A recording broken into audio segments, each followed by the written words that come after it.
I recently did a video about the 5 whiskey drinks I feel like everybody should know by heart.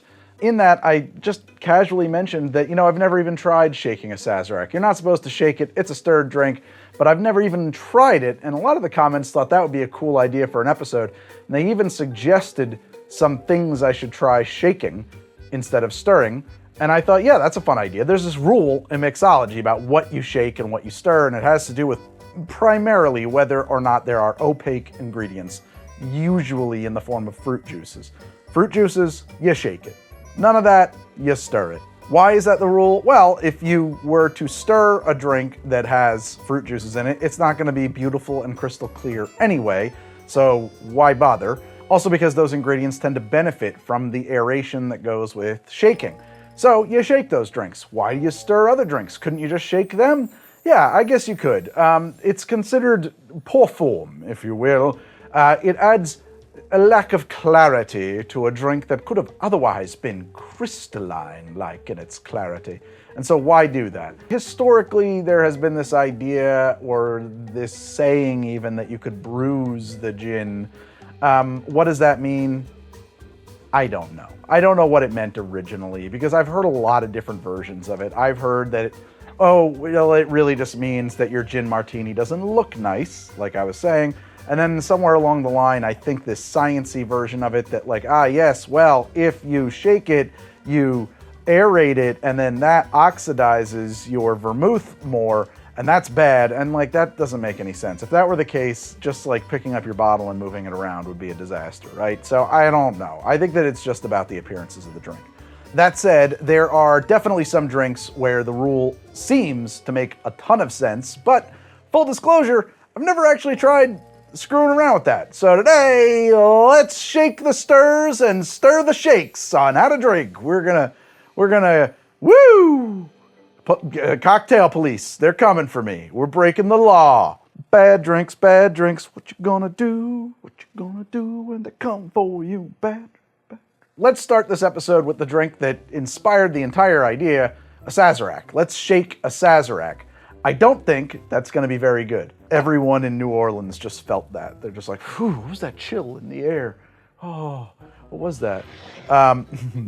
So, to shake a Sazerac, I need a couple dashes of Peychaud's bitters. In fact, I probably need about 4 of those dashes, or 8, apparently.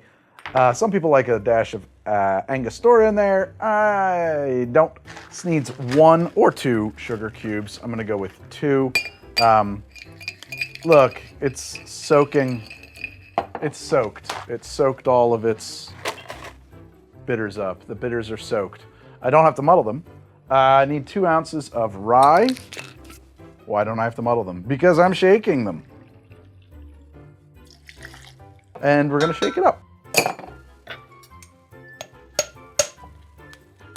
All right, get your ice in there and shake it.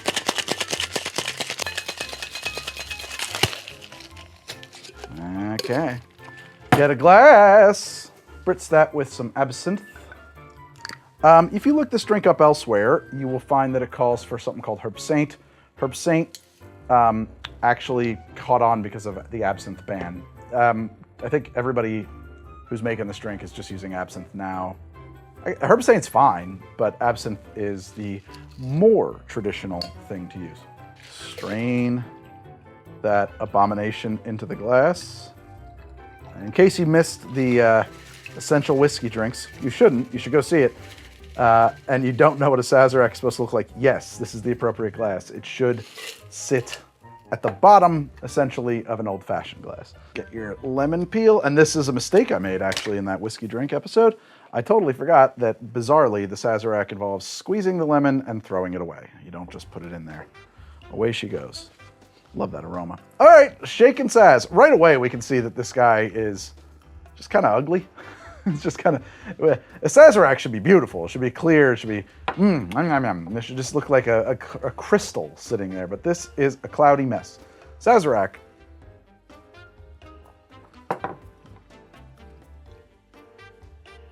That said, it still tastes like a Sazerac, honestly. Maybe it's a little bit more watered down than the average Sazerac. I find that, and I've done this experiment a couple times now, Whether I shake or stir, I get 20% water dilution. Maybe it ranges between 18 and 22.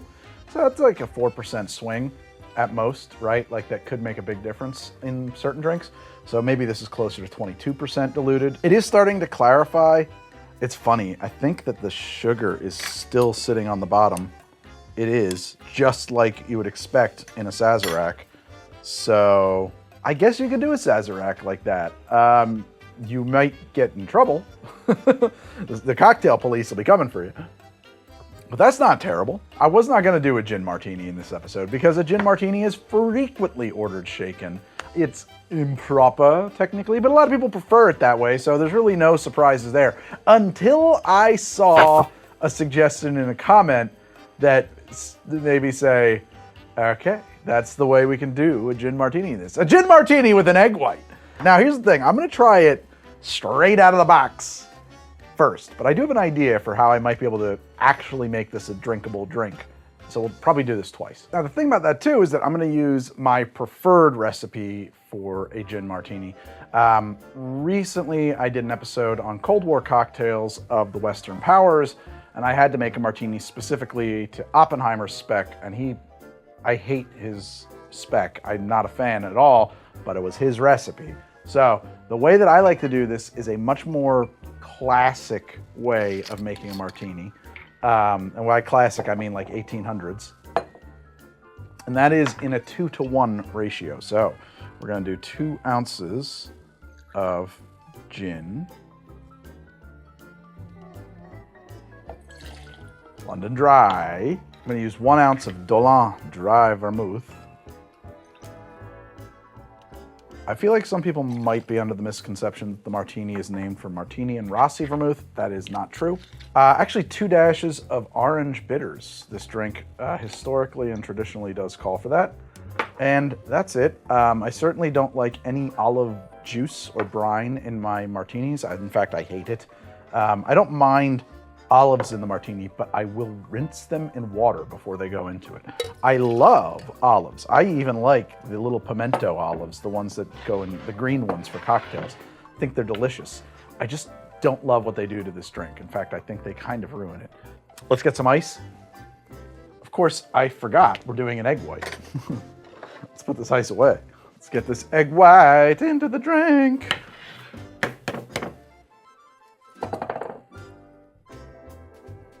Boop, boop, boop, boop, boop. Whenever you have an egg white, you have to dry shake. It helps the egg white do its egg whitey business. Dry shaking means shaking without ice. This is going to start unfolding those egg white proteins, the albumin, which is what makes egg whites turn into meringues and all kinds of frothy, foamy things. Pretty sure it's how you get mayonnaise. Remarkably frothed. I didn't think we would get that, but that is a froth that is rapidly decaying. So we'll see. Usually, yeah, I don't think so. Usually you're gonna need some acid. You need to have some kind of an acidity to this. Without a little bit of acidity, your egg white won't do all of its lovely egg whitey business.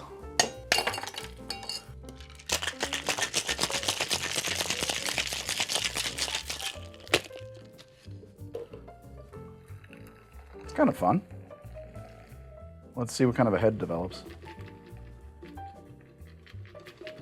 If this develops a stable foam, I'll be pretty impressed. I'll be pretty surprised. And it kind of looks like it is. Huh. Would not have expected that, honestly. Let's just give it a taste. Oh, wow. Whew, that is weird. That is weirdly floral. The foam is unpleasant here. I don't like that in the littlest bit. That has none of the characteristics of a very good whiskey sour. I truly dislike this drink. It's kind of slimy, which honestly I've never experienced that with an egg white based drink before. And I don't like it. The texture is bad. It's just not good. It's like the bubbles feel hard, almost like boba or something, almost.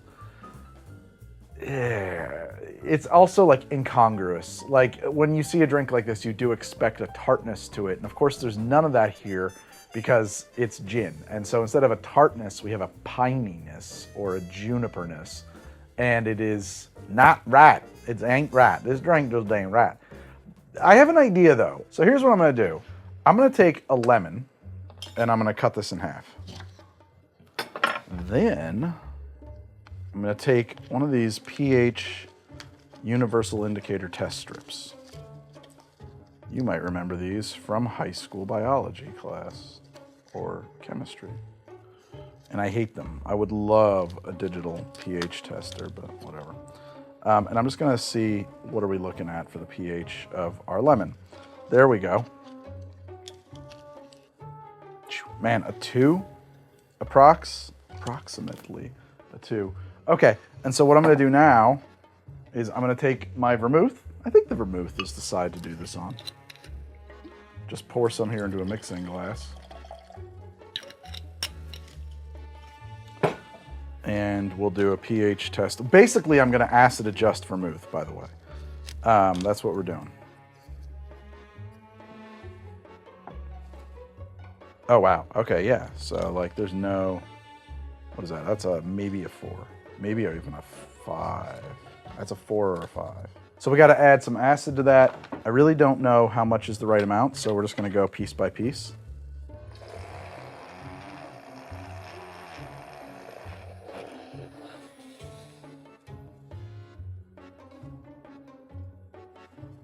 We're gonna need a lot more acid.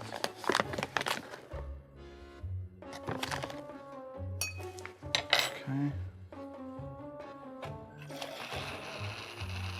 Mix that in real good. I want to get that all dissolved.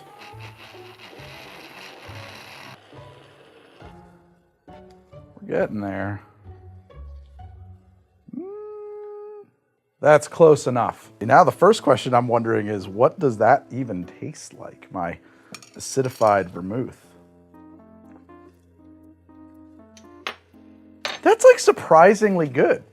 You definitely still taste the vermouth. To some extent, I might even taste its vermouthiness even more. Huh, this might be cool. Okay, let's start with a couple dashes of orange bitters.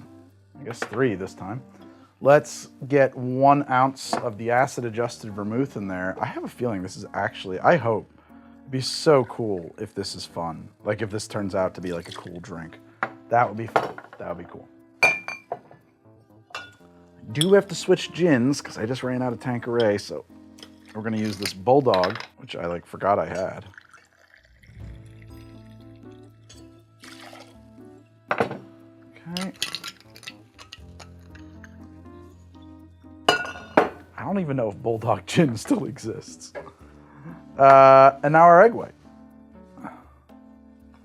Now, if this works, I will have invented the Martini Sour, and it'll be kind of a neat drink because it doesn't actually, uh-oh, this is not supposed to happen here, gang. Okay. Oh, that was a close one. You really can't let any yolk get in at all. All right, let's dry shake. Yeah, so if this works, I will have invented the Martini Sour, which is kind of cool because we got there without adding lemon juice and therefore no more dilution. We haven't added any sweetness to this. You know, maybe, oh man, in retrospect, maybe we should have used a Blanc vermouth. But that's okay. Blanc vermouth would be a little bit sweeter. Okay.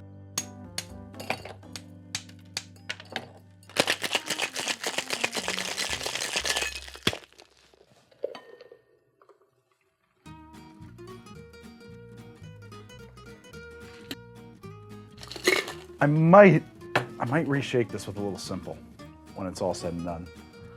I don't know, I'm having fun with this one. This one's kind of exciting to me.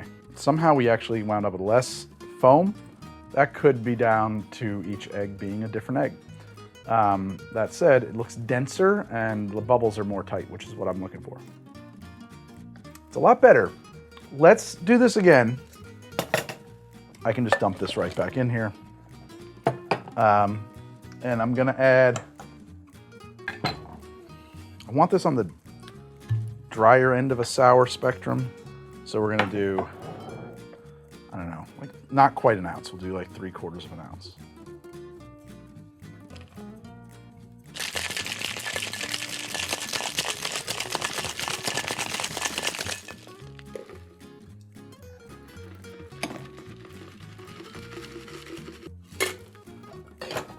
Let's see how that is.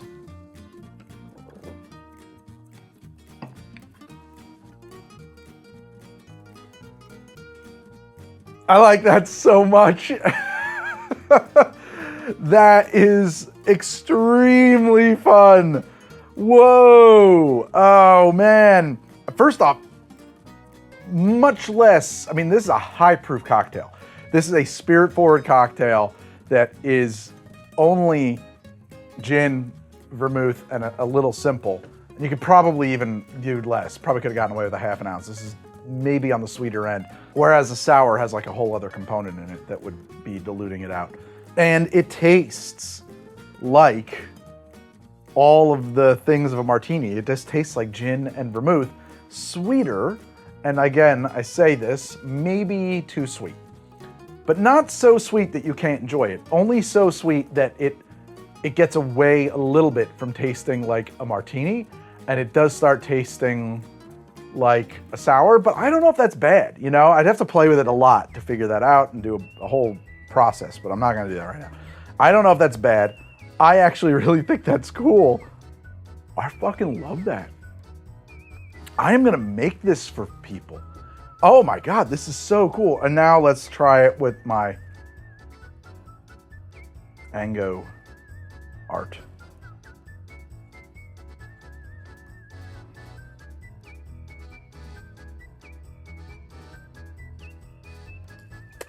There you go. That's how that should look. Doesn't look that good, but that's what it should look like. Even better. That is super fun. Holy shit, I love this. It is a Martini Sour. This was cool. Thank you, commenter. I love that we found something genuinely fun in this episode. I really do. Oh man. You know, if you're looking for this recipe, a lot of people I found out are using the show as their own personal cocktail guide, and that is why I made the How to Drink app, because YouTube is a terrible cocktail guide. If you're going to YouTube and searching Greg's Martini Sour, how do I make it, to get to this video, to read the description of the video, that is a pain in the ass. This is a web-based app. It's at htdapp.com. It looks like an iPhone app or whatever, but it's not. You can use it on anything you want. It's also desktop, fine. And in there you will find every drink I've ever made on the show, which is something like 1,400 at this point. You can search by all kinds of metrics like preparation method, ingredients, tags. Meredith and I are adding to the data set at all times. We are adding tags. You'll notice that media adapted from, because I've done a lot of stuff from cartoons, movies, and video games and all that shit. Preparation method. And you can pick a drink, any drink, add it to your keeper, go back to drinks, and look at that. And look, you have all of your favorite drinks in one spot, like a kind of a handy little cocktail Bible that you can grab anytime you want. You'll get that by being a member of my Patreon. And I gotta say, Patreon is the thing that makes the show work. Without Patreon, there's no more How to Drink. There just can't be, because this is several full-time jobs. It's my full-time job, it's Meredith's full-time job, it's our freelancers' full-time jobs who help with the editing. It is several full-time jobs, and there's no way for it to not be several full-time jobs without it kind of just going away. If you love the show and you'd like to see it continue, please check out my Patreon. You'll find your way over there from either htdapp.com or the link up here in the corner and down there in the comment. Take a look around. Got a lot of things going on there. You can watch this episode without ads, or any episode without ads as we go forward. You'll get access to our private Discord, which is a really cool place where a lot more than talking about cocktails is going on. I'm in there, you were in there, a lot of cool people are in there. Dennis, our super mod, is in there, and he is organizing so many fun things like our bi-monthly happy hour. There's a Secret Santa. There's maybe some other stuff happening over there too. There's all kinds of fun stuff going on over there. I think that if you love the show, you'll find something that you want and love at the How to Drink Patreon. So take a look. And if there's nothing there, no hard feelings, that's fine. That said, this episode is brought to you by the patrons, by patrons just like you. So thank you all to all of you who enjoy the show, and especially to people who patronize the show. Couldn't do it without you. You make it all worthwhile and all possible. So here's to you. It's so tasty. That is so tasty and so different and so much fun, and I'm really enjoying it. One more now, we're going to stir a whiskey sour, which I like an egg white in my whiskey sour, so we're gonna be stirring a drink with an egg white. I don't think this is gonna be any good, but I gotta give it a try though. So I'm gonna start with my shaker. Whoa. I'm gonna put an ounce of lemon juice in there. 1 ounce of lemon juice. Oh, shoot. I'm so on autopilot, I'm shaking this drink. I need to stir this drink. 1 ounce of simple. And 2 ounces of bourbon. Old Granddad battled in bad. That's a whiskey sour. Oh, plus an egg white. And this is where we're going off the fucking rails. Just adding that to a mixing glass hurts my soul. I guess I got a dry stir. I am aware that I could cheat right now and use this frothing wand, but that would definitely be cheating and it would get me right back to being a shaken drink. So dry stir is not a thing. This is not real. It's just ritual. Oh, it's so ugly in there. A little ice, ice, baby. Stop, collaborate, and listen. Vanilla Ice is on a mission. Give that a big stir. This may be the ugliest drink I've ever made. No, it won't be. I've made some really hideous drinks. But this is not going to be any good.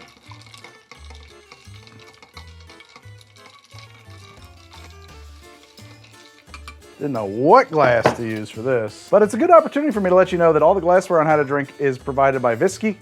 Whiskey is the official glassware provider of How to Drink. They like the show. I love the glassware. This is disgusting. I can't. I cannot do this ad read right now. Oh, God. No.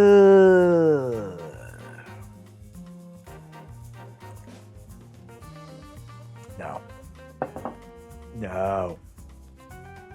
Oh, God. So it tastes like a whiskey sour, but it sticks. It sticks to the inside of your mouth, and it is awful. It is a really violating experience because you're trying to swallow it and it won't go down. I don't like it. It's a nicely balanced whiskey sour, although without the aeration and everything, kind of it isn't. It is too sweet now. I don't like this at all. I hate this drink. I don't want this drink anymore at all, ever again. Ugh. Although there are some nice like tobacco notes in there, I guess. Do I have one more? Build a Mai Tai. I put build a Mai Tai in my notes. Like that would be a real, woo, building a Mai Tai. But, all right, I know what to do with that. I was thinking build it on crushed ice, but then that's nothing. But what if you built it on a rock, like an old fashioned? Let's try that. Get a rocks glass. And a big cube.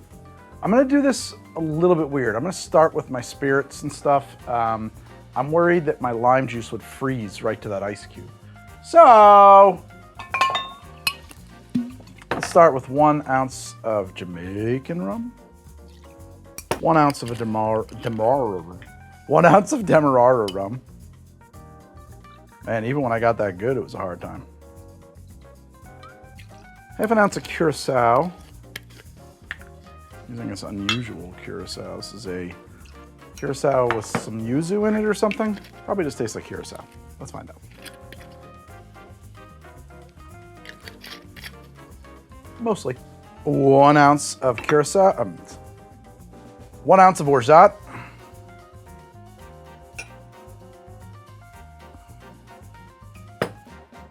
It was a pretty drink. 1 ounce of lime juice. And stir. This is such a weird thing to do.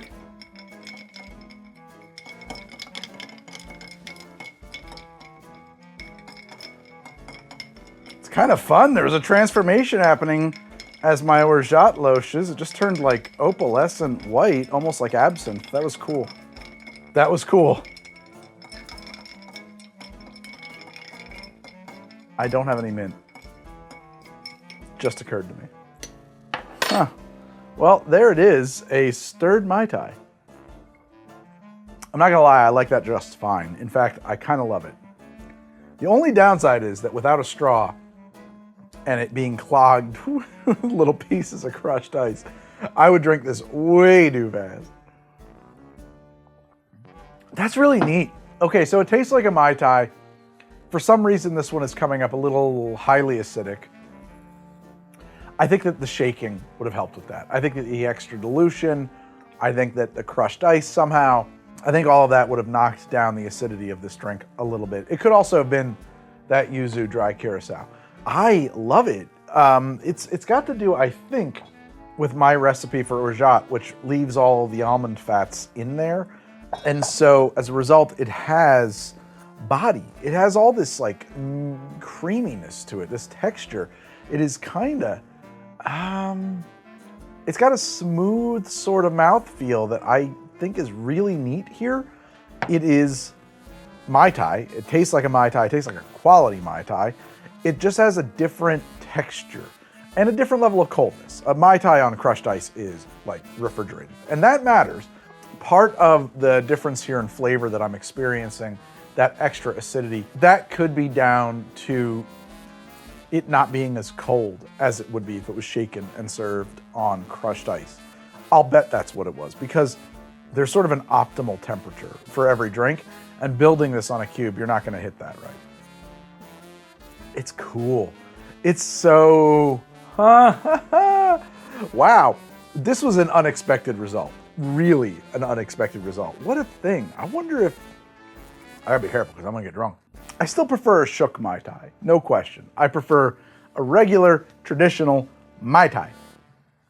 A Mai Tai is a beautiful thing. A Mai Tai is perhaps the culmination, the apex of all mixology. In a Mai Tai is the essence of everything that we learned from the beginning of the 1800s up through the golden age of embellishment, of adding more in a way that builds on each component in a way that adds up to something that is more than the sum of its parts. That is what the Mai Tai is when it's done right. The Mai Tai is the continuation. The tiki drinks in general, in my opinion, are picking up where the golden age of cocktails left off right when Prohibition cut them out, right? Because Prohibition destroyed mixology in the US.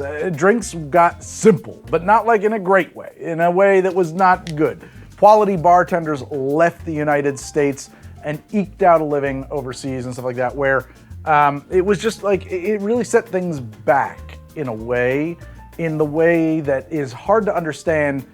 Like in cinematography, in film, if you go to film class, they're gonna tell you a lot of, cinematography and editing got worse when sound came in. And at first, you're gonna say, that doesn't make any sense, but it does actually, after you really study it. Mixology got worse during Prohibition, it did. It recovered, and the next thing that happened was tiki. And I think tiki is that moment when we picked up the torch and we kept running. And this is maybe the best, most perfect tiki drink of all, made wrong, but it is the Mai Tai. And so I prefer a classic Mai Tai to this stirred Mai Tai. But I do find this to be very, very curious indeed. Very curious. Is there anything else I would do here? I might add some of my bartender's ketchup, because I honestly think that a little Ango is gonna go a long way in this particular drink. Let's try that out. I like adding Angostura to drinks. It just kind of makes them awesome. I can't decide if I like that color better or not. That is cool, but it does take over. It does take over. But it is cool. It's no longer really recognizable as a Mai Tai. Those two dashes are like, boop, we're something else now. Well, this was cool. This was some fun experiments. I really didn't expect anything really amazing to come out of this. I thought that we were gonna have a bunch of garbage, but I gotta say, the Martini Sour, super fun. Really a neat drink. I have a very strange affection for this drink. Because you cannot call it a gin sour. That is a Martini Sour. That is cool. I like that a lot. Try that out. Acid adjust some vermouth and make this drink just this way. It's a cool drink. That's it, guys. Thank you all so much for hanging out with me on this edition of HTD. There'll be another one right around the corner.